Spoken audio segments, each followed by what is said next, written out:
o que eu queria colocar, a importância de regimento interno na casa espírita. Porque no regimento interno tem tudo isso para estender o olhar maior nessa questão, dos momentos desses, nessas questões internas da casa espírita. Então, existe uma casa espírita aqui na Regional Sul do Tocantins, que no regimento interno diz o seguinte: qualquer pessoa que esteja inserida no grupo, na área da mediunidade, em exposição doutrinária, precisa estar dentro do grupo de estudo. Tem que estar inserido num grupo de estudo. Então, dentro disso, todo mundo ali tem que estar no grupo de estudo, desde o presidente, a diretoria da casa, todo mundo, porque senão não vai fazer o trabalho da mediunidade, nem a evangelização, nem nada. Então, é importante isso, porque se está no grupo de estudo, a gente se conhece. Está no dia a dia ali, a gente se encontra, sabe como é que estão os companheiros. Agora, se não tem isso, aí fica solta a casa, todo mundo vai trabalhando em reunião mediúnica que não se encontra durante a semana e vira o que acontece, isso mesmo, né? Então, regimento interno é muito importante. Com certeza. Nós vamos passar a palavra para o Tassiano, e depois que o Tassiano falar, nós vamos fazer 10 minutos de intervalo, para a gente poder levantar, esticar as pernas, ir no banheiro, tomar um copo d'água também, e aí a gente retorna. Fala, Tassiano. O ILANC, que é o Instituto Langer, tinha ativado o microfone para falar. Aí, como estava em outro assunto, eu desativei. Então, não sei se a senhora quer fazer uma observação. Joaquina. Vamos deixar a Joaquina para o retorno. Instituto Langerton, fala, Joaquina. Pode deixar para o retorno. Quando a Ludmila estava falando, a gente viveu isso lá no Instituto Langerton. Eu acho que não sei se nas grandes casas também ocorrem, né, essas situações, mas eu acho que é bem comum nas pequenas casas, né? No início do Instituto, no início que eu falo, nós já estávamos com 3 para 4 anos de funcionamento, nós passamos por esses vexames. Mas nós procuramos acolher. A nossa atitude foi de acolher, de convidar a pessoa para passar por um tratamento de desobsessão. Nosso convite foi que para que fosse feito lá no André Luiz, porque de lá que nós viemos, né? É uma casa conhecida. Mas o nosso convite foi: vamos fazer todos nós vamos lá para o André Luiz. A nossa casa fica lá na Vila do Boa, em São Sebastião, e uma casa pequena ainda, né, mas pequena no tamanho, grande nas atitudes, nas nossas ações lá. Ela se recusou a passar pelo tratamento, pediu para poder uma licença de 2 meses, e nessa licença de 2 meses ela não voltou mais para casa. E acho que as questões que ocorrem nas casas espíritas, pelo menos a nossa lá, que é pequena, eu tenho muito pouco conhecimento da doutrina, que eu tenho só 28 anos, para mim eu sou bebê ainda, mas a gente tem um amparo espiritual muito grande, e a orientação, assistência espiritual é sempre constante, né? E a gente estando atenta a ouvir as sugestões, a gente acaba saindo, conseguindo resolver de forma pacífica e de forma que não agride, e que a pessoa, como essa pessoa, por exemplo, ela saiu por ponte sua, e que as coisas voltaram à sua normalidade. E o estudo, como a nossa companheira falou lá de Tocantins, ele é a base de tudo, né, desse trabalho de mediunidade. É a base porque para o grupo se formar, para se formar um grupo mediúnico, a primeira coisa que eu vejo é o conhecimento e a afinidade entre as pessoas. Isso é muito importante. Então, obrigada por ter me dado a oportunidade de falar, mas é que a gente, não sei, eu fiz uma colocação e não tive resposta. Eu não sei se isso acontece em todas as casas ou se só ocorre nas pequenas casas. Ou nas pequenas casas é mais fácil da gente observar. Isso acontece onde tem gente, né? Onde tem ser humano, porque, assim, nós somos espíritas, mas antes de sermos espíritas, nós somos seres humanos. Então, estamos sujeitos a errar e errar muito. Agora, o complicado é que, geralmente, quando a pessoa chega a esse ponto da obsessão, ela não consegue enxergar que está agindo de forma equivocada. Para ela, está tudo certo, ela está correta, os outros aqui não estão corretos, e aí fica difícil o diálogo, e às vezes a pessoa acaba realmente se afastando porque ela não dá conta de receber ajuda, ela não está aberta a receber ajuda. Mas é muito importante que a gente possa dar o suporte, a gente tente conversar, tente ajudar. Não é fácil, mas a gente respeita o posicionamento de cada um. Ok? Obrigada. Agora, às vezes é necessário Desculpa. a um para não perder o grupo inteiro. Vamos agora, são 16h31. Nós vamos fazer 10 minutos de intervalo e voltamos às 16h41, ok? Ok. Ok, ok. Podemos fechar aí os microfones e as câmeras. Isso, minha amiga. Não precisa nem de sair da sala, não. Só desativa, tá? E a gente dá continuidade. Mas quem quiser continuar, quem quiser sair, acaba entrando novamente depois.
Olá, pessoal.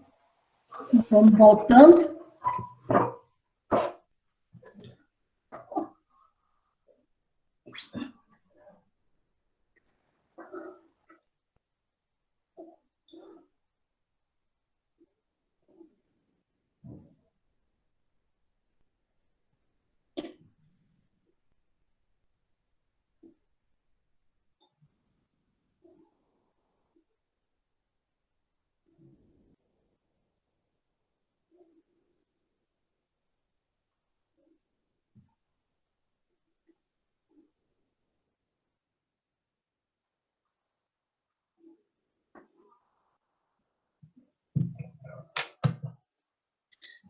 Podemos continuar.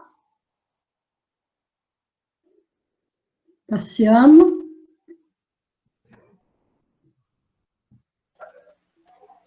Opa, estamos de volta, né, Gina? Estamos de volta. Cadê a Já Leila? lanchamos. Já lanchamos. Bebemos água, né? Beber água. Temos aqui uma maçãzinha. Não estou te ouvindo, Gina. Não está me ouvindo? Graça? Graça? Agora eu estou te ouvindo. Eu não Tá estava bom. te ouvindo porque estava sem o fone. Eu não estou te ouvindo. Sem o fone não vai dar, né? Vamos lá. Cadê a dona Leila? Tá me Não ouvindo? tem jeito. Leila, não. Leila? Deixa eu ver. Vamos ver se ela entrou, mas não estava, não. Deixa eu ver aqui. Leila Vêncio, tá aí. Então ela entrou agora. O nome tá aí, ó. Tá com o microfone fechado, mas ela tá aí. Podemos continuar? Cadê o Tassiano? Tá. A Leila entrou. Oi! Oi! Gente, só um segundinho aqui que o celular, o computador travou, eu tô arrumando aqui, tá? Já pode ir começando já o projeto.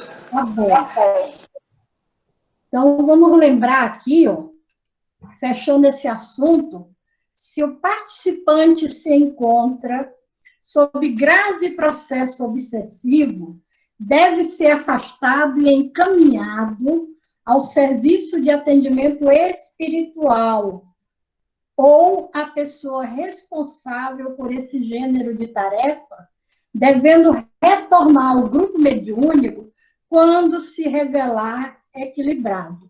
Então, a pessoa está em processo obsessivo, é importante que ela se afaste algumas semanas do grupo para tratamento, fique em tratamento, então ela busca o atendimento fraterno, conversa com a pessoa, recebe orientação, faz o tratamento, logo ela está bem, está de volta ao grupo. Então, é preciso analisar cada caso, transmitindo ao trabalhador o desejo e a disposição de auxiliá-lo. Então, não é simplesmente afastar, não é? Acolher de volta ao participante, cessar da causa que originou o seu afastamento, reintegrando a prática mediúnica após o necessário período de harmonização no grupo mediúnico. Então, encerramos essa parte. Agora vamos falar sobre as orientações ao dirigente da reunião mediúnica. Quem é o dirigente da reunião mediúnica? É a pessoa que preside os trabalhos. É o responsável pela realização da tarefa no plano físico. Abertura, desenvolvimento e conclusão da tarefa é responsabilidade dele. Então, ele coordena, ele supervisiona, ele acompanha e ele avalia as tarefas inerentes à prática mediúnica. É responsabilidade do dirigente. Tal tarefa deve ser delegada ao trabalhador espírita que tenha bom conhecimento da doutrina, que se mantenha doutrinariamente atualizado, para isso ele precisa estudar, e que demonstre esforço perseverante no tocante à sua reforma íntima, embasada no Evangelho de Jesus. deve ser alguém que tenha ascendência moral sobre o grupo, fundamentada no exemplo. Então, isso aí está no livro Conduta Espírita, capítulo 41 e 42, e a questão 387 do livro O Consolador. Então, não é simplesmente reunir um grupo de pessoas que tenham interesse em trabalhar mediunicamente e já montar um grupo de trabalho. Não. Exige todo um preparo, todo um planejamento, toda uma organização para que o grupo seja instalado adequadamente. E um bom dirigente é o ponto fundamental desse trabalho, não é? Condições desejáveis ao dirigente encarnado do grupo mediúnico. Lembrando que quem coordena todo o trabalho é a equipe espiritual, não é? Então, o dirigente encarnado, ele segue as orientações da espiritualidade.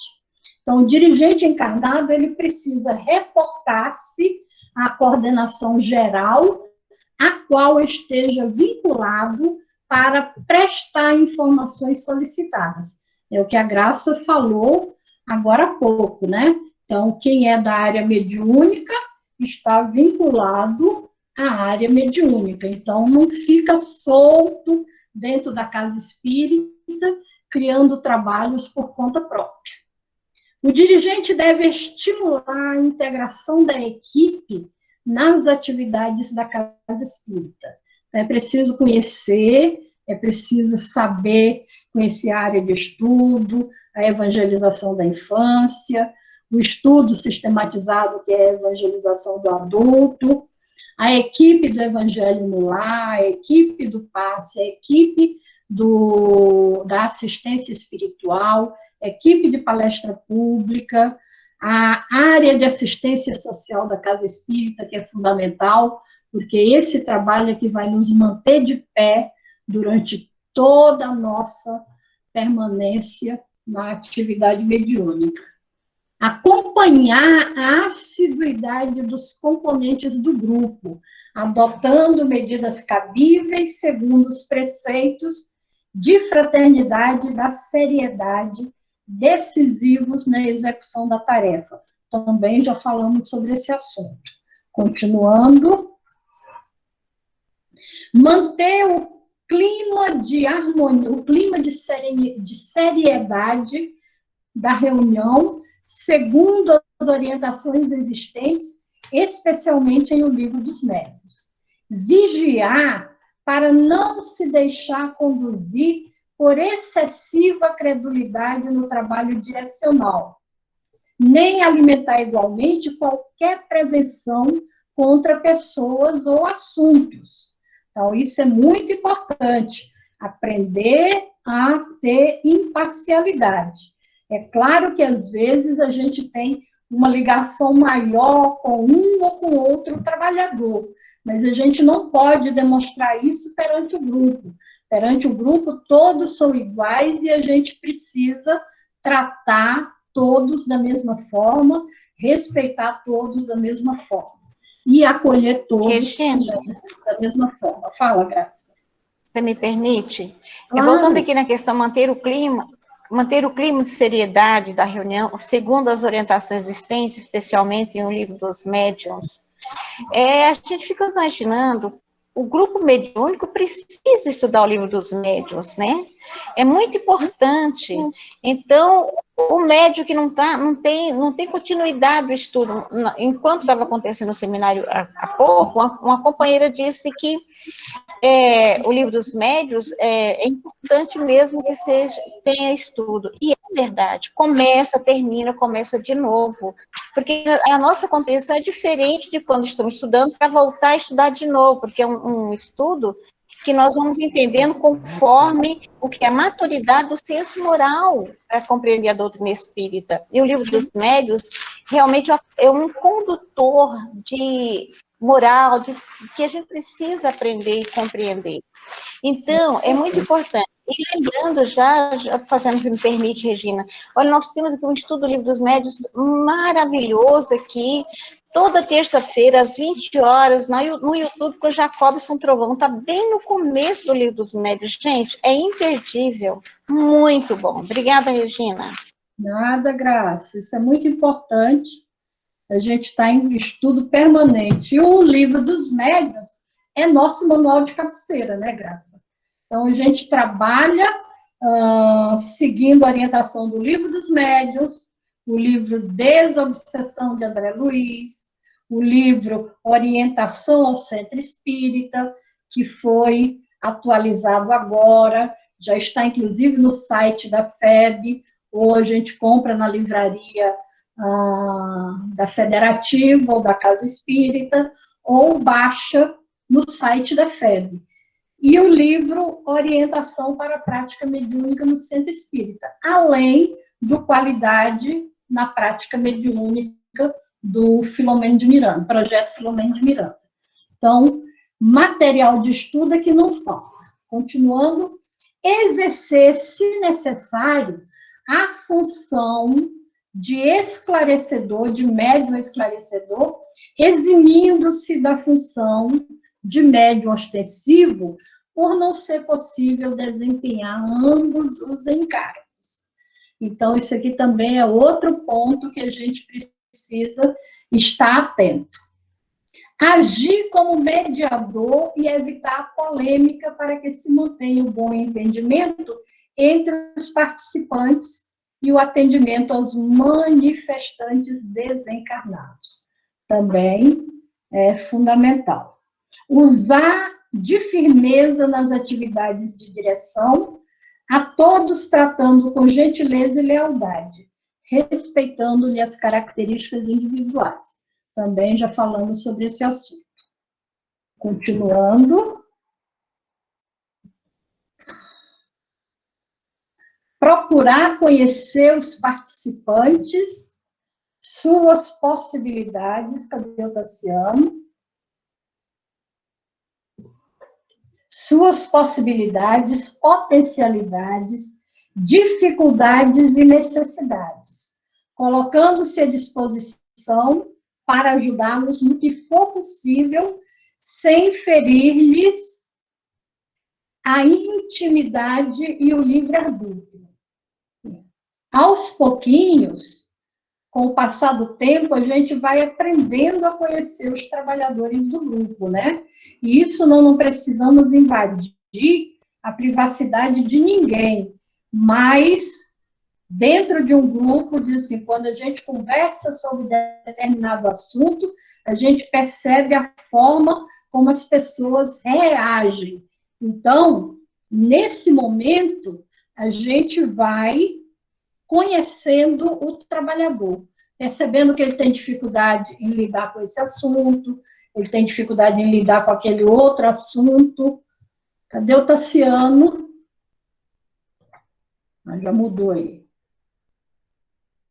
Desaprovar o emprego de rituais, imagens ou símbolos de qualquer natureza nas sessões, assegurando a pureza e a simplicidade da prática do espiritismo. Não temos necessidade de nada disso. O espiritismo não tem nenhum ritual. A reunião ela tem começo, meio e fim, mas ela não tem ritual. Vamos lá, continuando.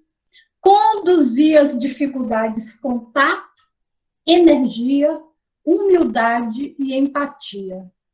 Ponderar sobre a real necessidade de aplicação do passe durante a reunião e quando da comunicação dos espíritos. Possibilitar a avaliação da reunião coordenando. Então, tudo isso aí é tarefa do dirigente da reunião mediúnica. Regina, tem uma pergunta aí, Regina, sobre a questão da música. Questão da? Foi colocado no chat, deixa eu ver quem foi que colocou.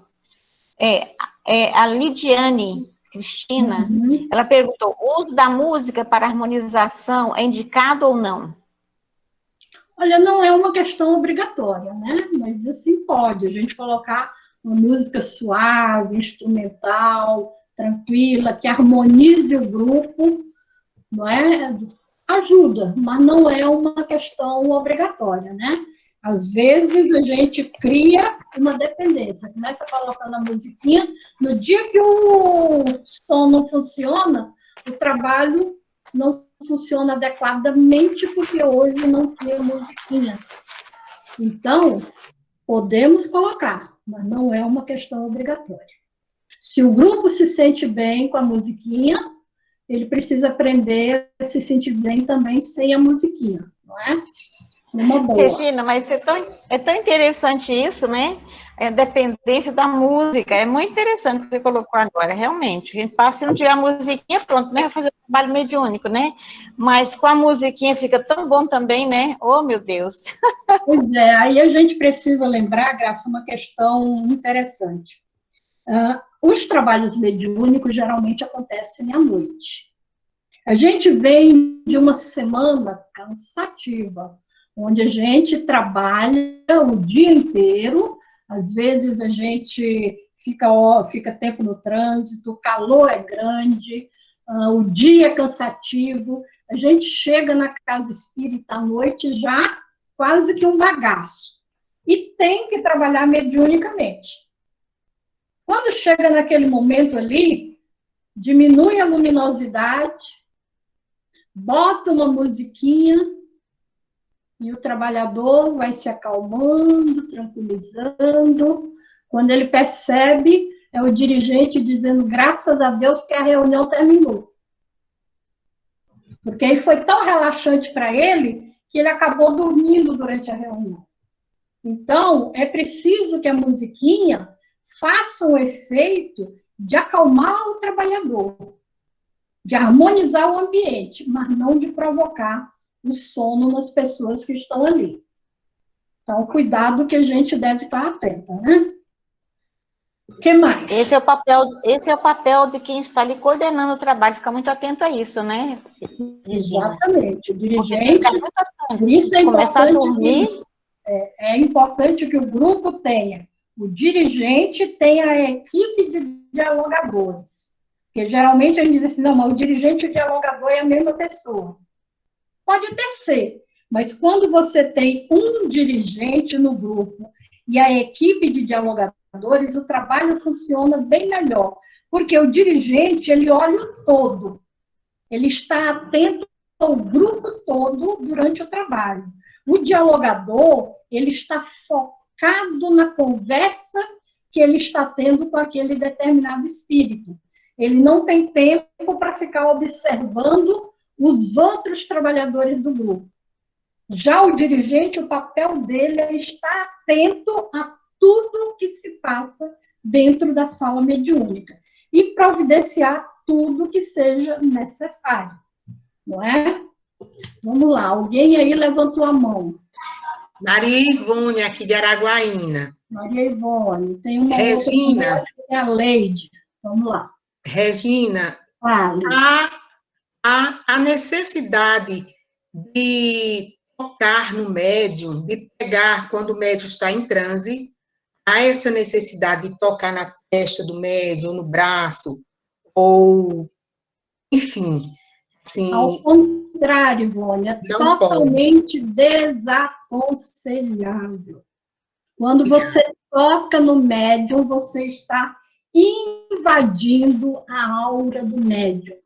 Quando você toca no médium, você pode provocar o desligamento do comunicante no momento em que você toca nele. Então, é totalmente desaconselhável. Mais alguém que levantou a mão, senão vamos continuar. Que agora nós temos o do esclarecedor. Leide. Sim, boa tarde a todos. Boa tarde. Ainda sobre essa sua fala aí, com relação ao médium dialogador e ao coordenador da área da mediunidade, né? Eu achei interessante quando você fez essa colocação, porque, assim, normalmente, o que a gente vê é que o médium dialogador, às vezes, ele é que fica no comando geral, né? E a gente vê que a necessidade do dirigente da reunião mediúnica, o coordenador dessa área, ele esteja realmente nessa condução do trabalho como um todo, porque realmente, às vezes, quando a gente vê que por exemplo, o médium que está ali naquele processo de fazer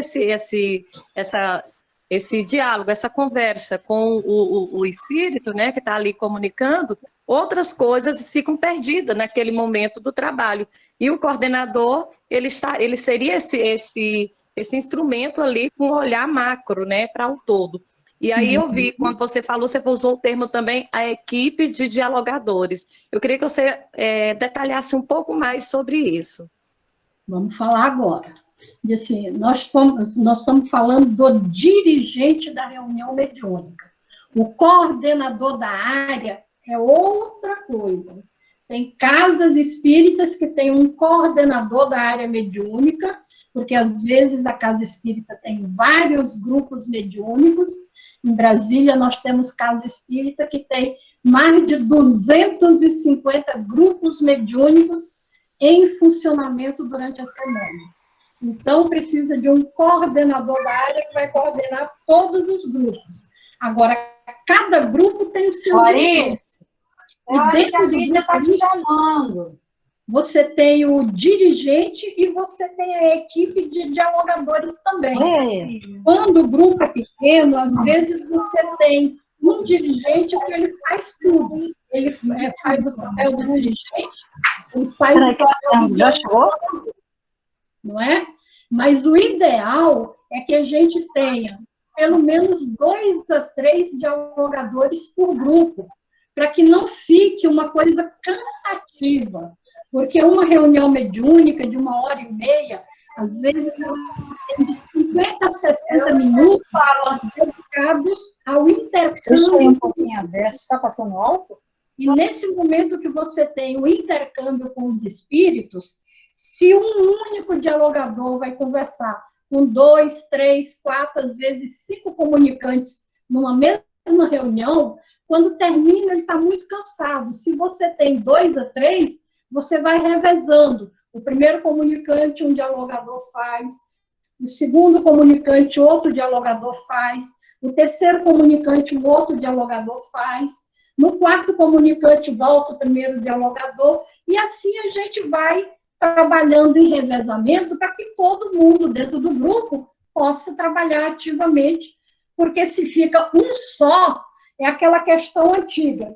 Antigamente, a gente tinha um dirigente e um substituto, né, Virgínia? Nós somos dessa época. Então, diz assim, o dirigente, ele nunca faltava. O substituto nunca trabalhava. Quando o dirigente tirava férias, viajava a trabalho ou desencarnava, o grupo para. Porque aí, diz assim, o dirigente faltou. Eu não conheço o substituto, não sei qual é e como é a atuação dele. Então, a semana que vem eu não venho para o trabalho, o dirigente não está aí, eu não venho. Então, graças a Deus, nós percebemos, né, com o passar do tempo, que tendo outras pessoas treinadas no grupo, essas outras pessoas também podem e devem colaborar. Fala, Virgínia.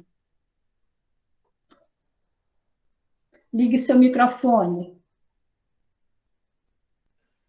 O que eu queria ressaltar é que o coordenador espiritual daquela reunião, ele fica ligado ao coordenador encarnado. Sim.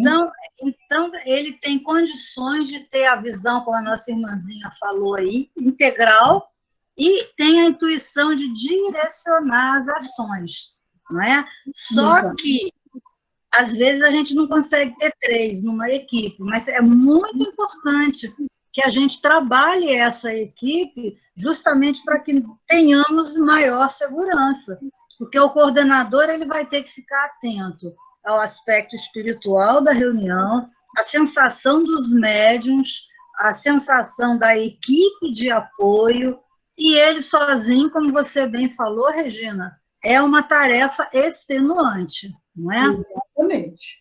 Era isso aí. A gente está Cristina. cansada, né? Obrigada. Oi. Graça. E nós podemos chegar na reunião em péssimo estado, já cansado. Mas Sim. quando terminar a reunião, nós precisamos estar plenos, revigorados, felizes com a realização daquela atividade. E não cansados. Fala, Graça. Então, aí quando fala que a reunião é privativa, é uma reunião fechada, às vezes é tão fechada que não permite ninguém mais entrar no grupo mediúnico. Claro que tem que ter todo o cuidado que nós já vimos antes, né? Mas aí aquele grupo vai dando uns encarnando o outro e ninguém entra mais na reunião mediúnica. Todo mundo envelhece ali, ninguém mais entra, porque ninguém permite. Então, também tem que ter esse olhar, né? Por isso a questão do estudo na casa espírita, vai conhecendo as pessoas, para oportunizar também, com o tempo, no conhecimento daquele participante da casa espírita, ser convidado também, porque senão o grupo é privativo, fechado e acabou. Então, isso também, por isso que acontece muitas vezes essa questão, né? Não permitir mais ninguém. Eu disse, ele não pode ser fechado demais, mas ele também não pode ser aberto demais, que toda semana chega alguém novo na casa querendo trabalhar mediunicamente, você bota dentro de um grupo. Então, a pessoa chegou na casa, ela precisa primeiro se integrar, para que depois ela o consenso, seja né? encaminhada para um grupo mediúnico. Pode ser Exato. que a pessoa chegue na casa e a gente já faça um encaminhamento e até dê certo. Mas pode ser que a gente desestabilize completamente o funcionamento daquele trabalho em função do encaminhamento de uma pessoa nova que não está integrada, que não está de acordo com o objetivo daquela casa, nem daquela reunião. Então, a gente tem que ter realmente um cuidado grande. Nem fechado demais, nem aberto demais. E lembrar que a formação, a preparação de um bom trabalhador para a área mediúnica dura aí em torno de 7 a 8 anos, desde que ele chega na casa espírita. Ele chega, geralmente ele vai passar por um tratamento, depois ele vai namorar a casa, vai gostar da casa, vai ser convidado, se ele demonstra um interesse, ele vai ser convidado a estudar, a conhecer a doutrina espírita, aí ele vai fazer 1 ano, 2 anos, 3 anos de estudo sistematizado, depois vem mais 1 ano, 2 anos de MEP, e o aprimoramento dele, então, até ele estar realmente em condições de trabalhar mediunicamente numa reunião de desobsessão, em torno de 7 a 8 anos. Então, a gente tem que estar permanentemente preparando trabalhadores para que a atividade não sofra solução de continuidade. Isso é muito importante. Vamos lá. Continuando.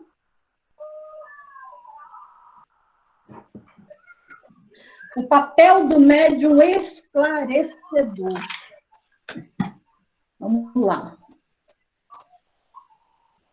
O médium esclarecedor, dialogador ou doutrinador, como antigamente era chamado, essa palavra médium esclarecedor, essa colocação, ela é de André Luiz, no livro Desobsessão.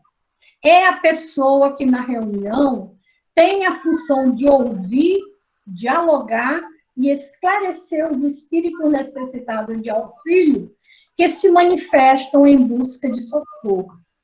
Ele se mantém consciente de que se encontra perante uma criatura humana que sofre, e que muitas vezes desconhece a real situação em que se encontra. Assim, é importante que na realização da tarefa ele apresente as seguintes condições. Então, essa tarefa do médium esclarecedor, ela é fundamental e exige muito preparo por parte de quem trabalha no diálogo com os espíritos. Então, não é somente uma conversa, não é somente um bate-papo, é um momento em que nós vamos, em primeiro lugar, acolher aquela pessoa que está chegando, ouvir as suas necessidades, sentir a sua dor, entender qual é a necessidade real daquele comunicante, para que a gente tenha condições de estabelecer uma linha de raciocínio, estabelecer uma linha para o diálogo com aquele espírito. Então, não é somente aquele bate-papo que às vezes a gente tem com um companheiro, que nós estamos falando uma coisa, ele está falando outra, eu não presto atenção no que ele diz, ele não presta atenção no que eu falo, e quando termina a gente diz assim, sobre o que a gente conversou mesmo, não sei. Não é? É um processo totalmente diferente. Então, vamos lá, continuando. O dialogador precisa ter base doutrinária espírita e vivência evangélica. Isso aí, eu digo assim, não é só o dialogador. Todo e qualquer trabalhador dentro da casa espírita, ele precisa ter base doutrinária espírita e vivência evangélica. Qualquer área a que ele se vincule, isso aí é um ponto mais do que necessário. Precisa esclarecer com ponderação, consistência doutrinária e amor, para que sua palavra seja revestida de autoridade moral. Se ele não tem isso, ele não consegue tocar o comunicante. Aquela fala dele fica oca. Ele fala e aquilo não tem nenhum significado para o espírito comunicante. Então, esse é um ponto fundamental. A consistência doutrinária e o amor. A forma como você já se aproxima do médium, como você olha aquele espírito, como você acolhe ele, você não precisa nem de palavras, você precisa de sentimento.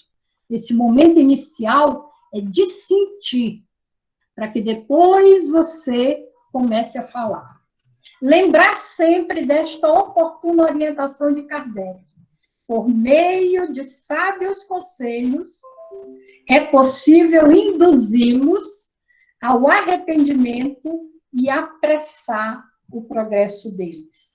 Isso está no capítulo 23 do Livro dos Médiuns, que trata da obsessão, o item 354, a questão número 5. Continuando. É preciso que o dialogador tenha discernimento na execução da tarefa, mantendo-se em vigilância contínua, a fim de não ser prejudicado pela vaidade e pelo apego à função exercida. Ele precisa também cultivar o hábito da oração, considerando as investidas dos espíritos desarmonizados. E aí é preciso a gente lembrar que nós somos espíritas e médiuns 24 horas do dia.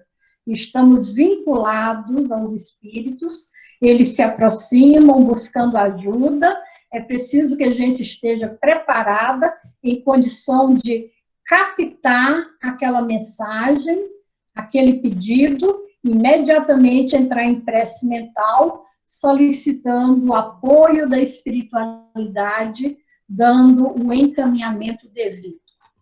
Ponderar sobre a real necessidade de aplicação do passe durante a manifestação dos espíritos. Isso aqui já é a segunda vez, tanto em relação ao dirigente, como em relação ao dialogador. Por quê? Antigamente era comum, antes de começar o diálogo com os espíritos, aplicar passe em todo mundo. Terminou a reunião, aplica passe em todo mundo. E aí, a gente precisa saber o seguinte, quando nos aproximamos de um espírito, para iniciar um diálogo, nós precisamos primeiro, como falamos, sentir, observar, verificar qual é a real situação dele. E aí sim, a partir do momento que a gente faz essa verificação, nós temos condições de perceber se ele precisa ou se ele não precisa da aplicação de um passe. Porque, às vezes, a espiritualidade passou um longo período preparando aquele irmão para colocá-lo em condições de diálogo. Eu me aproximo dele, estendo as mãos e aplico um passe. O que eu faço? A espiritualidade acordou ele, colocou ele em condição de diálogo. Inadvertidamente, eu chego ali, aplico um passe, boto ele para dormir de volta e não consigo conversar com ele. Então, quando se fala de verificar, ponderar sobre a real necessidade da aplicação do passe, é isso. É a gente verificar se ele precisa naquele momento ou em qual momento ele vai precisar de um passe. A mesma coisa se refere à prece. Tem espírito que não existe a necessidade da gente fazer uma prece. Se ele está bem, não tem por que eu fazer uma prece. Se ele está bem, não tem por que eu fazer a aplicação de um passe. Então, esse é o papel do dialogador, estar atento e observar essa necessidade. Nossa amiga Leila está presente e levantou a mãozinha. Seja bem-vinda, amiga. Cadê a Leila?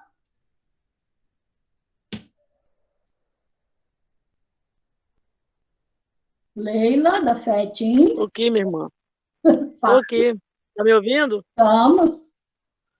É importante essa questão do passe, porque ia esclarecer bem qual é a necessidade.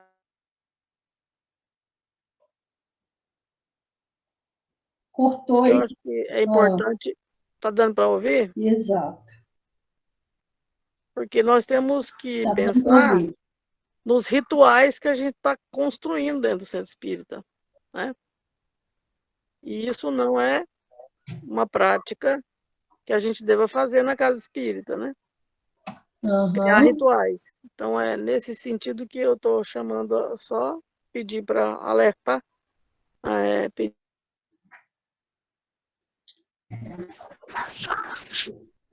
gente não gerar dependência. Fazer essa chamadinha, tá bom? Lembrar isso, não criar um ritual, né?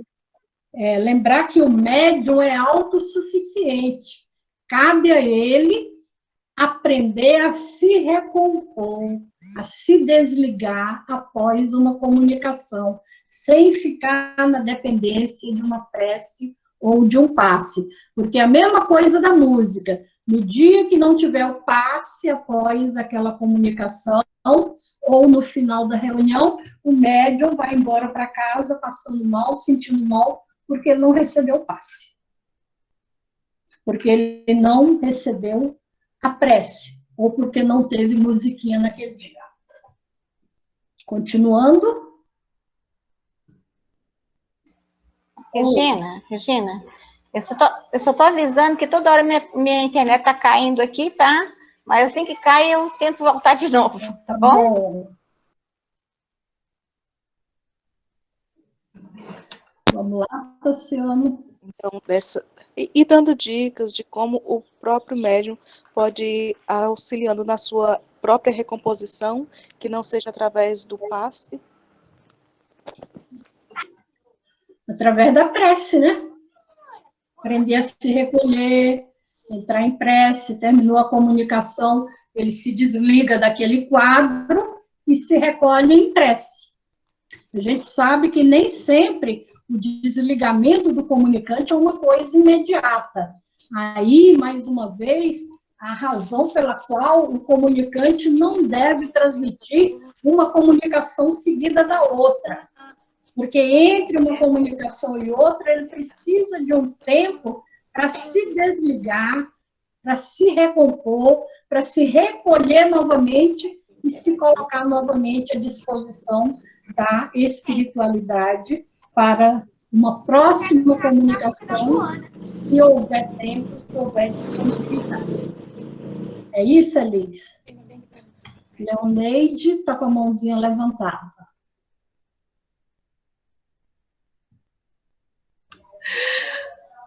Desculpe, dona Regina, foi sem querer. Tá bom, então baixa a mãozinha. Vamos lá, continuando. Tassiano, médio esclarecedor. Vamos lá. a ter-se a função de esclarecedor, eximindo-se de exercer a função de médio ostensivo, por não ser possível desempenhar ambas as funções. Novamente, a mesma coisa em relação ao dirigente. E aí, cabe ao dialogador as mesmas atribuições do dirigente da reunião, quando for necessário substituí-lo em suas ausências ou impedimentos. Então, se você tem um dirigente, uma equipe de dialogadores, quando o dirigente faltar, ele escolhe um dos dialogadores, um dos esclarecedores, para substituí-lo na função de dirigente, enquanto ele estiver ausente. Ok? Eu estou com uma dúvida. Fale. Com relação ainda à questão de dirigente, coordenador, dialogador. Ok. O dialogador, ele é definido pelo dirigente, né? O dirigente, ele organiza essa questão, os que vão atuar naquela reunião como isso ou aquilo.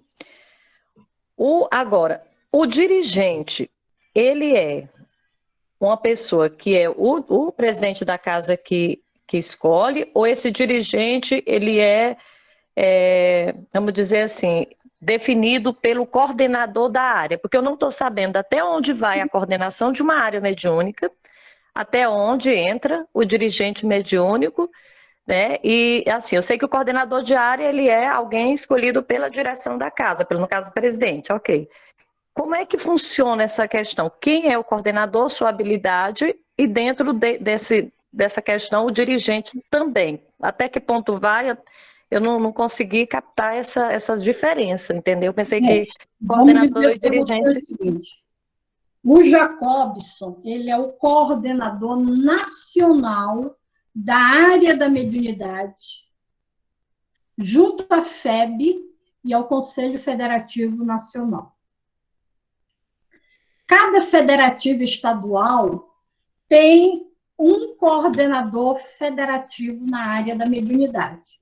Aqui, nesse momento, nós temos a Virgínia como coordenadora estadual da mediunidade para Goiás. Então, para o estado de Goiás e para a FEEGO, ela é a coordenadora da mediunidade.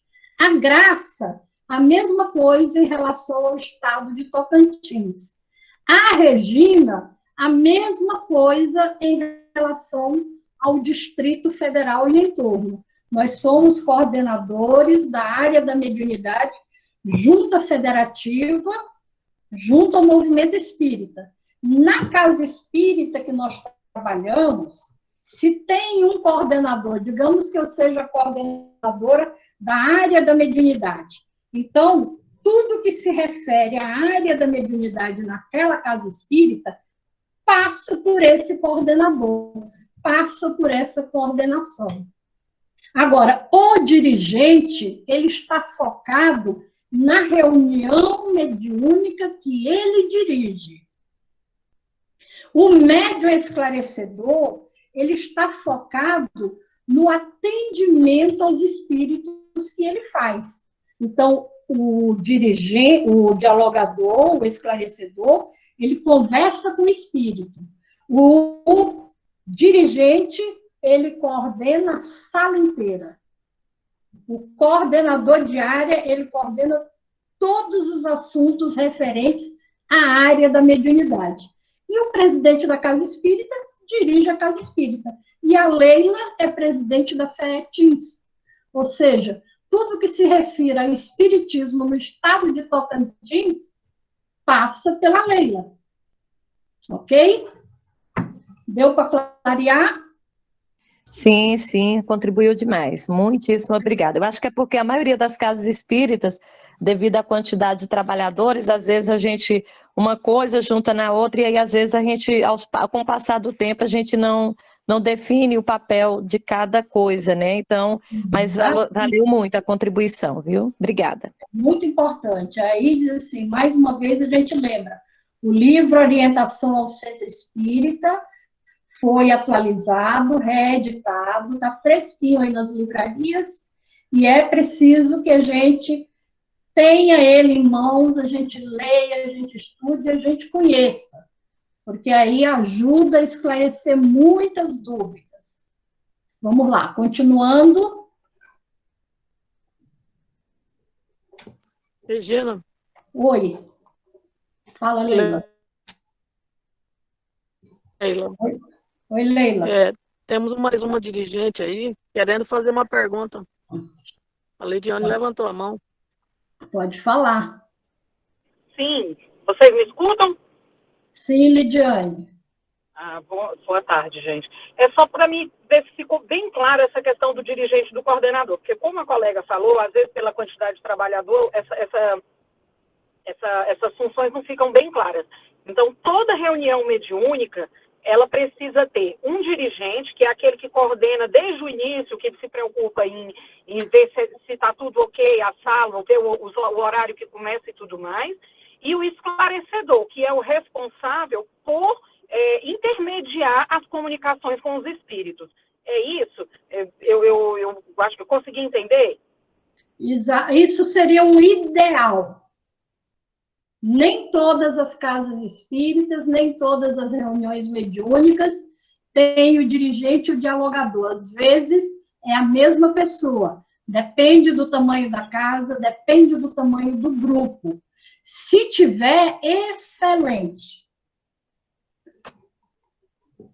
Caminhamos para lá, viu? Beleza, não, ótimo. Regina, daí a importância do conhecimento do livro Orientação ao Centro Espírita, né? Porque é muito bom conhecer tudo isso, a Casa Espírita, estudar esse livro é muito importante, a orientação, né? De todas essas atividades. Ok. Regina. Fala, Leila. É importante lembrar que lá no Orientação ao Centro Espírita nós temos 14 os membros de um grupo mediúnico, né? Ali, você tem 14 membros. E nesses 14 membros, dá para você dividir as tarefas. Dá. Tranquilamente. Então, assim, o que falta, às vezes, é uma visão mesmo de descentralização.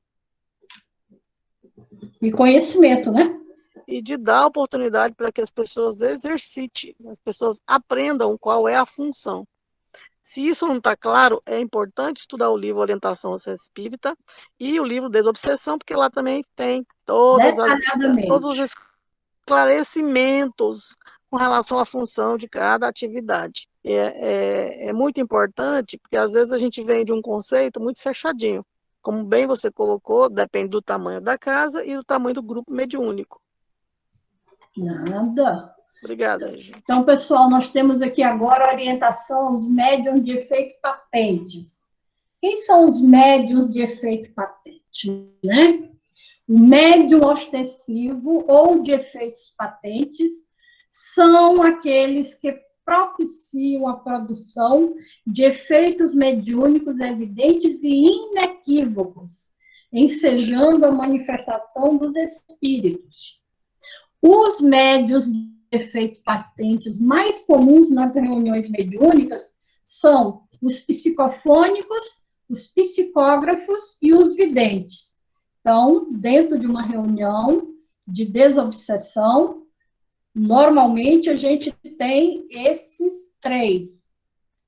Qualquer reunião mediúnica, né? Continuando, as recomendações básicas para eles. Também, ter base doutrinária espírita e vivência evangélica. Como já dissemos, é comum a qualquer trabalhador da casa espírita. Seguir cuidadosamente as orientações de organização e funcionamento da reunião mediúnica. Então, o livro Orientação à Prática Mediúnica no Centro Espírita traz tudo isso detalhadamente, da mesma forma que o livro Desobsessão também.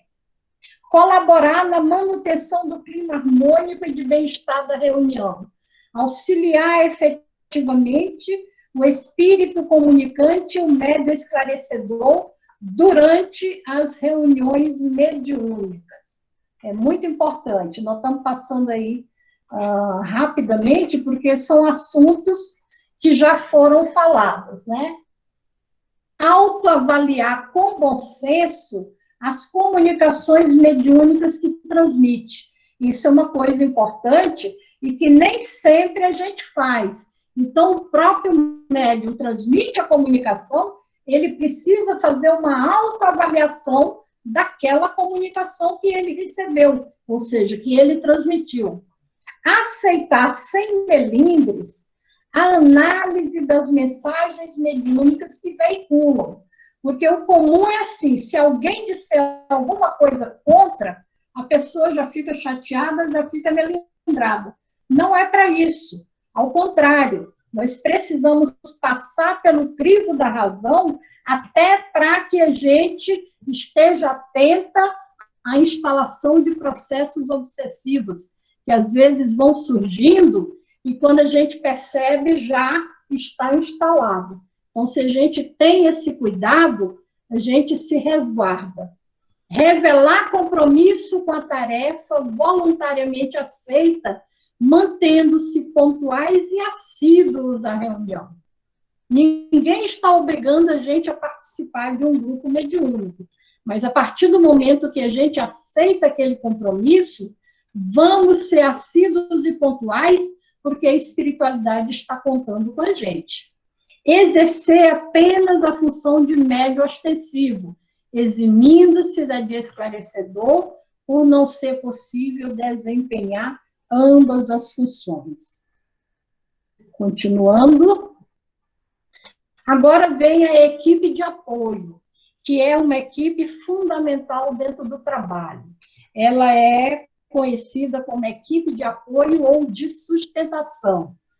É aquela equipe que auxilia na realização da atividade mediúnica, propriamente dita, fornecendo energia mental e fluídica, beneficiando a todos os membros das equipes de encarnados e desencarnados.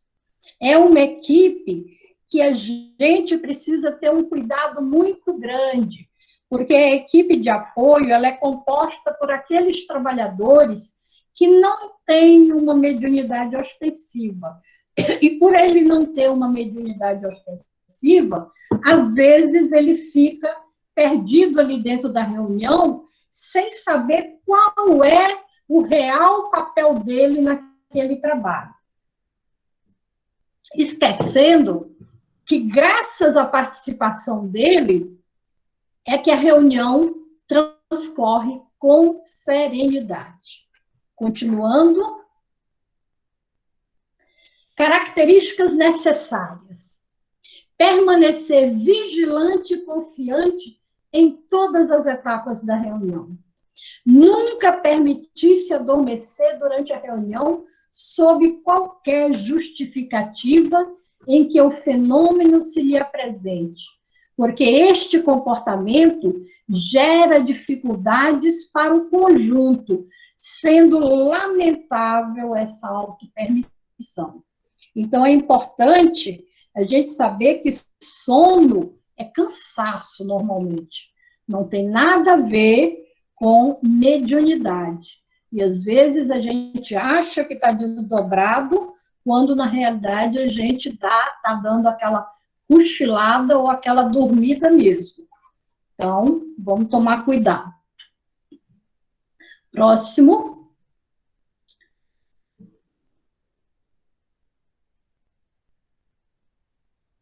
Etapas ou fases da reunião mediúnica. Aqui também todos nós conhecemos, e assim, a reunião mediúnica não deve exceder 2 horas. A duração de 90 minutos é a mais comum, ou seja, 1h30. Mas, assim, se a gente tiver da abertura até a reunião de avaliação, às vezes a gente chega às 2 horas de trabalho, né? A manifestação dos espíritos e o diálogo não devem ultrapassar 60 minutos. mesmo nas reuniões com duração de 2 horas, porque fica cansativo e desgastante para o trabalho. Vamos lá. Etapa preparatória. Ela é feita através de uma leitura de uma página espírita, seguida de prece, objetiva e concisa para a abertura da reunião. Na sequência, leitura de um pequeno trecho do Evangelho e ou de O Livro dos Espíritos, sem comentários. Então, o estudo aqui, ele já é diferente. É mais uma leitura no sentido de fazer uma varredura mental, alinhando o pensamento para que a gente possa iniciar realmente a reunião. Vamos lá. Essa fase, aí vem assim, a fase do desenvolvimento. Então, nós temos abertura, desenvolvimento e o encerramento da reunião. Essa fase caracteriza-se pela manifestação dos espíritos necessitados de auxílio e de diálogo que com eles se realiza, objetivando esclarecimento e auxílio. Então, aqui é a fase da conversa com os espíritos. Conforme o planejamento espiritual, os benfeitores podem se manifestar nesse momento inicial da reunião pela psicofonia ou pela psicografia. Mas é importante a gente saber qual é o papel dessa manifestação inicial. Em geral, a manifestação inicial do amigo espiritual é para prestar esclarecimentos a respeito do trabalho de intercâmbio mediúnico, de atendimento aos espíritos que sofrem. Então, quando eles se manifestam no início, geralmente vem a comunicação nesse sentido, de chamar a atenção do grupo a um maior recolhimento, a mais atenção ao trabalho, a dar mais assistência a esse ou aquele espírito que vai se comunicar, que às vezes é um espírito com uma carência maior, com uma necessidade maior, né? Então, precisa de um cuidado maior. Quando eles se manifestam no encerramento, geralmente as comunicações elas vêm no sentido de agradecer e incentivar o grupo a continuar buscando o amparo e a assistência que precisa. Os médiuns psicofônicos e videntes são os que mais atuam no atendimento direto aos sofredores. Daí, isso é importante observar o seguinte: controlar o tom de voz durante as comunicações psicofônicas para favorecer a audição dos demais participantes, os quais, tomando conhecimento da problemática do manifestante, auxiliam no fluidicamente e, ao mesmo tempo, manter a harmonia vibratória do ambiente. Então, controlar o tom de voz é necessário. Nem o médium deve falar baixo demais, porque às vezes ele fala baixo, quase no sussurro, aí precisa que o dialogador fique ali com o ouvido quase na boca do médium para poder ouvir o que está sendo dito, e nós precisamos de uma distância, principalmente nesse período de pandemia aí, as casas espíritas que já retornaram a alguma atividade e precisa manter uma distância quase de 1,5 metro para poder ouvir a comunicação.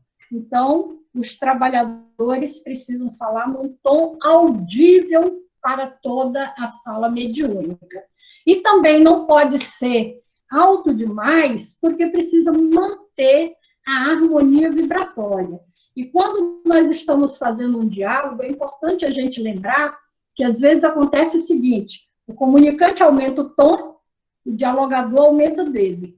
Aí o comunicante aumenta ainda mais o dele e assim vai. Daqui a pouco está brigando na sala.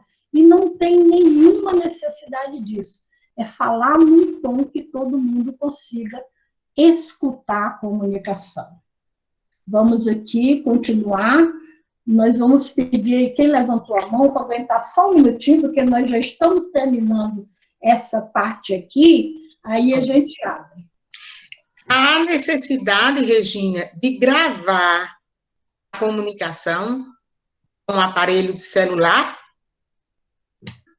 Olha, no livro Desobsessão, tem um capítulo que aborda esse assunto, a gravação de mensagens.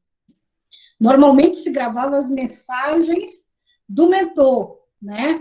Agora, às vezes a gente grava a mensagem do comunicante, mas no sentido de quê? De poder fazer uma avaliação.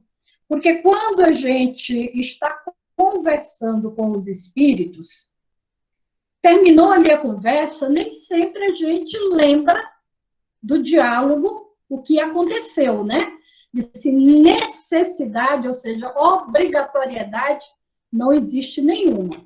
Então, fica a critério. Se quiser gravar, grava. O que a gente percebe é o seguinte, quando você faz gravação dos diálogos com os espíritos comunicantes, isso acaba gerando um certo desconforto, uma certa intimidação ao grupo. Então, os trabalhadores se recolhem diante dessa atitude. Então, diz assim, não é que seja proibido nem obrigatório. Fica a critério de cada um. Eventualmente, se quer gravar para poder estudar depois aquela comunicação, não tem problema nenhum. Vamos lá. Só se deve permitir a cada médium 2 passividades por reunião, eliminando com isso maiores dispêndios de energia e manifestações sucessivas ou encadeadas inconvenientes sobre vários aspectos. Também já falamos disso no início, né? Quando o trabalhador transmite aí uma comunicação seguida da outra, em que ele precisa de um espaço para se recompor, para poder se preparar para a próxima comunicação. Então, tratando-se de um grupo com médiuns atuantes, que já sabem administrar bem o tempo, 2 comunicações são suficientes para cada sensitivo, excepcionalmente 3. Deve-se evitar um número maior de passividades por causa do desgaste físico e psíquico do médium. Essa fala é do projeto Filomeno de Miranda, no livro Qualidade na Prática Mediúnica, o item funcionamento, dependendo da edição, está na página 81. Continuando. Já André Luiz, aí diz assim, é desejável o atendimento individual ao espírito sofredor que se manifesta por vez, permitindo que este seja mais integralmente beneficiado pelo socorro que lhe é prestado pelo grupo. Aí vamos ver o que André Luiz esclarece a esse respeito. Então, a comunicação individual, uma de cada vez. Vamos lá.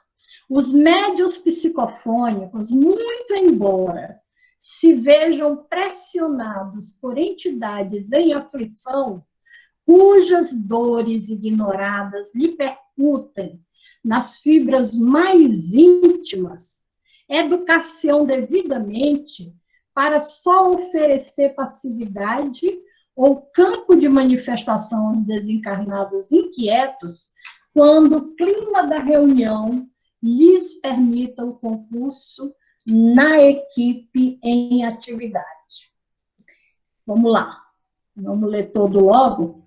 Isto porque na reunião é desaconselhável se verifique o esclarecimento simultâneo a mais de 2 entidades carentes de auxílio para que a ordem seja naturalmente assegurada. Então, aqui, ele diz assim, pode haver comunicação simultânea? Até pode. Mas se a gente observar, quem trabalha em grupo, em que acontece uma comunicação de cada vez, o ganho para o grupo é muito maior. Porque todo mundo está atento naquela única comunicação. Se você tem 2 ou 3 manifestações acontecendo ao mesmo tempo na mesma sala, você não sabe para onde você olha, ou melhor, para qual você escuta. Ou eu escuto a que está do meu lado direito, ou eu escuto a que está acontecendo na minha frente, ou eu escuto a que está do lado esquerdo. Então, se acontece uma só, o grupo inteiro está focado naquele atendimento. A eficácia do tratamento para aquele espírito é muito maior. Então, os médiuns psicógrafos, vamos lá. Pode passar, Tassiano. Os médiuns psicofônicos, não, isso aí já passou, né? Para frente. Os psicógrafos. Os médiuns psicógrafos podem... Essa aí, Tassiano. Aí. Os médiuns psicógrafos podem receber mensagens de orientadores e de bons espíritos, enquanto os psicofônicos transmitem as comunicações de espíritos necessitados.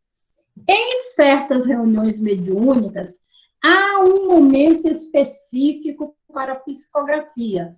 Antes, que é na hora da preparação, quando às vezes acontece a palavra do mentor, ou de forma psicofônica ou psicográfica.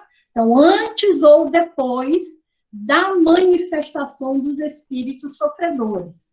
Essa decisão fica a critério da organização planejada para o grupo mediúnico.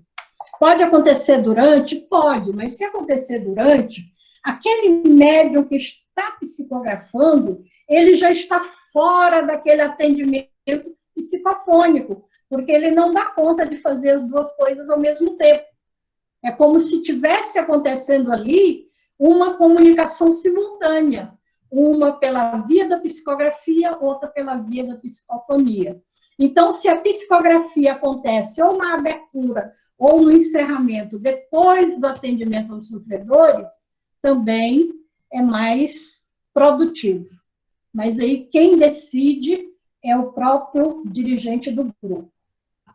Etapa de encerramento, viu?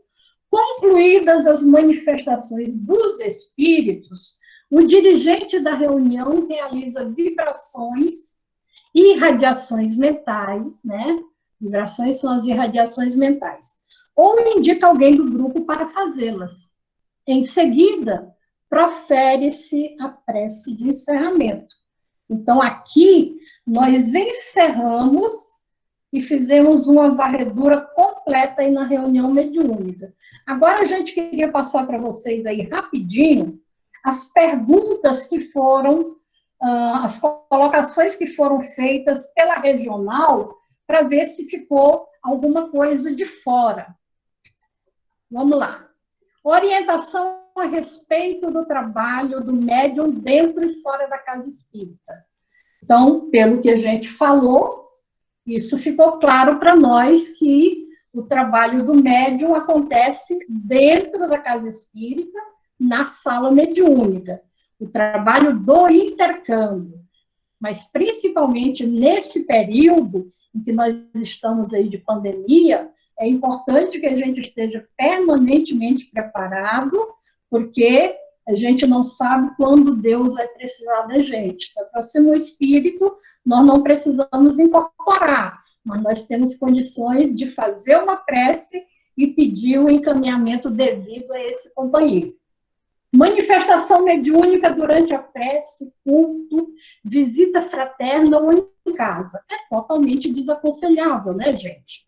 Então, não temos por que sair por aí e dizer assim, se recolhe para fazer uma prece, incorpora. Está participando do culto do Evangelho no lar, incorpora. vai fazer uma visita fraterna, incorpora, está em casa, incorpora, isso significa que o trabalhador não está bem, né? Está precisando passar por um tratamento de desobsessão, né? Trabalho mediúnico acontece no dia e hora certa, dentro da sala mediúnica. Por que as comunicações mediúnicas devem ficar restritas ao grupo mediúnico? Porque é o local ideal, ali a espiritualidade consegue instalar os equipamentos necessários ao desenvolvimento daquele trabalho. Seguindo, daí, ó, no templo espírita, os instrutores desencarnados conseguem localizar recursos avançados do plano espiritual para o socorro aos obsidiados e aos obsessores. André Luiz, capítulo 9 do livro Desobsessão. Vamos lá. A evangelização da criança, do jovem, a palestra pública, também é uma forma de prática da mediunidade? Se a gente considerar a prática da mediunidade como o intercâmbio mediúnico, não. Mas, na casa espírita, toda e qualquer atividade que a gente estiver realizando, a gente está em contato com a espiritualidade.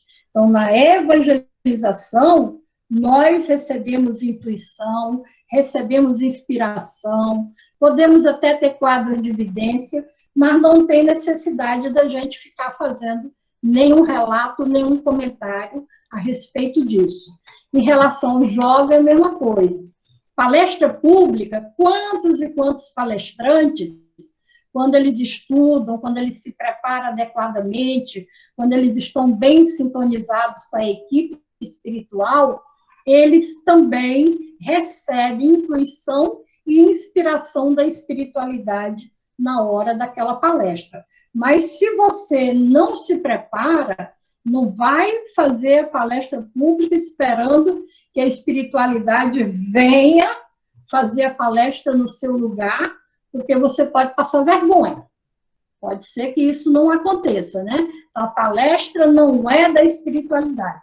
A palestra é daquela pessoa que foi convidada, daquele encarnado que foi convidado para estudar, para se preparar e para fazer aquela palestra. Vamos lá. Preparação da equipe para o trabalho mediúnico. Aí nós só vamos ler, porque todos os itens, praticamente, a gente falou dele. Obstáculos iniciais da mediunidade e dúvida. Na falta de outro médium. Isso aí eu fiquei meio em dúvida, na falta de outro médium. Quer dizer o seguinte, não tem tu, vai tu mesmo? Não tem um médium mais apropriado, você trabalha com qualquer médium? Não, nós temos que nos esforçar para estar em condições adequadas ao trabalho. Rivalidade entre os médiuns, sem nenhuma chance. Obsessão e psicografia, médiuns doentes, níveis de sintonia, continuando aí. Responsabilidade mediúnica, orientações para o desenvolvimento de uma reunião mediúnica na casa espírita, a gente pegou de ponta a ponta, importância do bom médium em uma casa espírita, também está implícito no que a gente falou, importância da reforma íntima para o trabalho mediúnico, também, manifestações anímicas, e obsessão na infância, como identificar e como conduzir. Isso aí vai ficar para o próximo seminário. Então, nós já estamos aí com o tempo bem avançadinho, mas eu acho que ainda tem, deixa eu ver, tem a Leila, tem outras pessoas aí de mãozinha levantada ainda, né? Gente, o tempo passa que a gente não vê, viu? Quando olha, já acabou. A gente tentou tocar em todos os pontos que foram solicitados pela regional, mas como tem outras atividades da área aí, né, o que não foi trabalhado, a Graça pode trabalhar depois, detalhadamente com vocês. E tem também o próximo seminário da região centro, né, Graça? Que aí, nesse aí, esses pontos que não foram trabalhados, a gente pode jogar nele também no dia 22 de maio. 22 de maio, é isso mesmo. Com você, Graça. Leila, Você falou que estava com a mão, então tem a Leila, tem outros aí com a mão pediu para falar, né?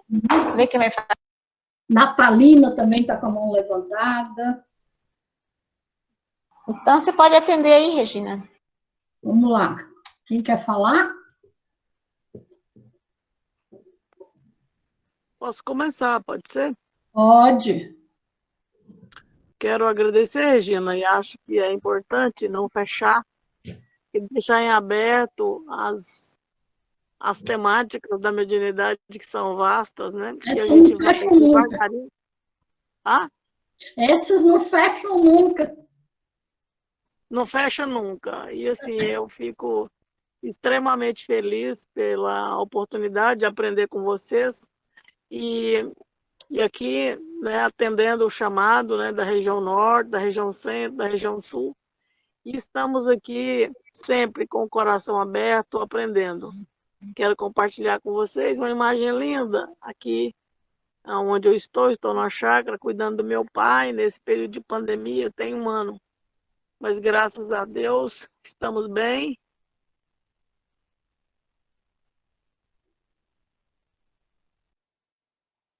Travou?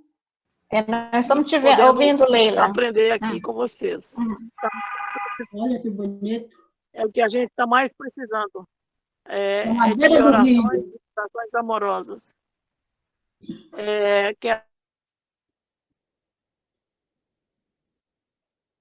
Quero, nesse finalzinho, pedir para quem for fazer a prece final, fazer uma vibração, né, pelas famílias enlutadas, pelo momento que nós estamos passando, e as pessoas precisam sair daqui com esse olhar otimista, porque a vida continua, né?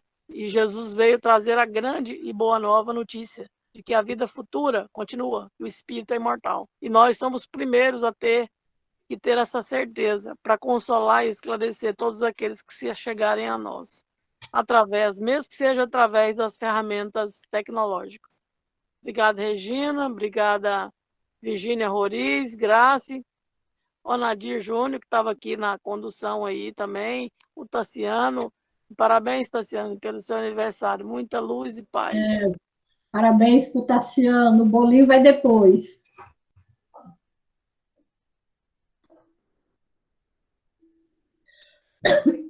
Graça. Cadê a Natalina? Queria falar?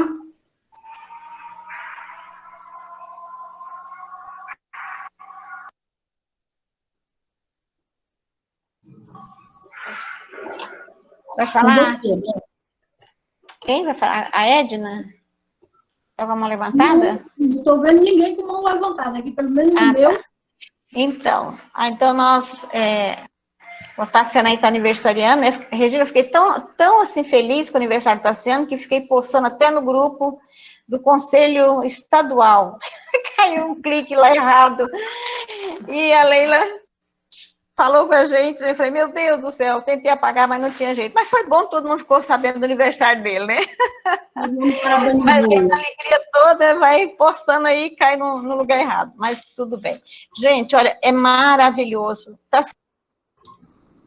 Não, só agradecer, Leila, Graça, pelo carinho, Regina, e pela oportunidade, né, de estarmos juntos e aprendendo bastante. Que bom, com certeza foi um aniversário maravilhoso aqui com vocês. Está sendo. Obrigada. Querido. Então, olha, a gente tem muito que agradecer. Regina, nosso seminário aqui na Regional Sul foi um tema. Você trabalhou outros temas e trabalhou muito bem. Aqui, então, nesse Regional Norte, que maravilha, né? E vai ter o do Regional Centro, dia 22 de maio. Gente, com certeza, são outras demandas.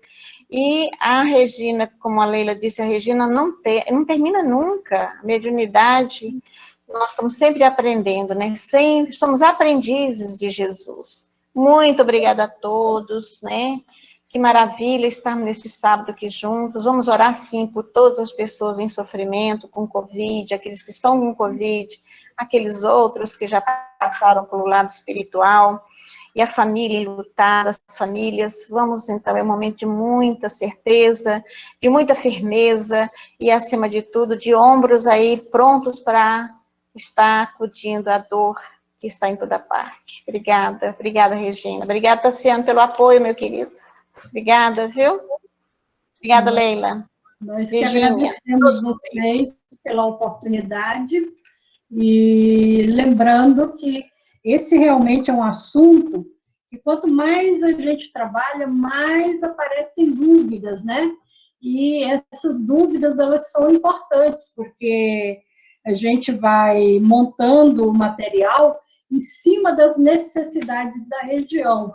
Às vezes, assim, o tema foi o mesmo, mas para quem assistiu os dois, observou que foi completamente diferente. Nós não falamos nesse de hoje, basicamente nada do que falamos no primeiro, não é? Mas foi tudo em cima da reunião mediúnica. E a gente montou esse hoje em cima das necessidades, principalmente depois que a gente leu todas as necessidades, a gente observou qual é aqui. Reunião mediúnica de ponta a ponta. O que é a reunião mediúnica com segurança? É aquela com Jesus e com Kardec. Então, baseada nos princípios doutrinários e baseada nos ensinamentos de Jesus. Essa é a reunião mediúnica com segurança. Se nós seguirmos esse caminho, nós estaremos realizando um bom trabalho. E aí, lembrar também, Tassiano, quando você for fazer a edição, cortar aqueles pontos aí que... para não expor ninguém, né? Não expor nenhuma casa espírita, nenhum trabalhador espírita. Então, o que tiver lá, você dá uma cortadinha, tá bom? Então, gente, mais uma vez, muito obrigada e até 22 de maio. Se bem que a semana que vem tem um estudo dos médiuns, né, Graça? É, a terça-feira, gente, às 20 horas, no YouTube. Quinta. Livro dos Médiuns com Jacobson Trovão. Gente, maravilhoso. Obrigada por tudo. Obrigada pelo aprendizado, Regina, Graça, todo mundo. Obrigada. Sobre o livro dos médiuns. Eu, você e mais alguém daí de Tocantins. É? Ué, mas então, se for que me mandou, criatura. Daqui a pouco a gente fala sobre... Está perdido. Vou pedir para a Leila fazer a pré-encerramento, Leila. Você faz?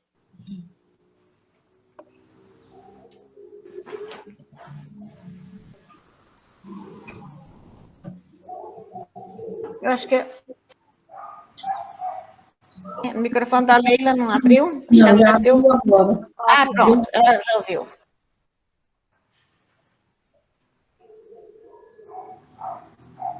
Eu queria, Graça, ouvir a Virgínia.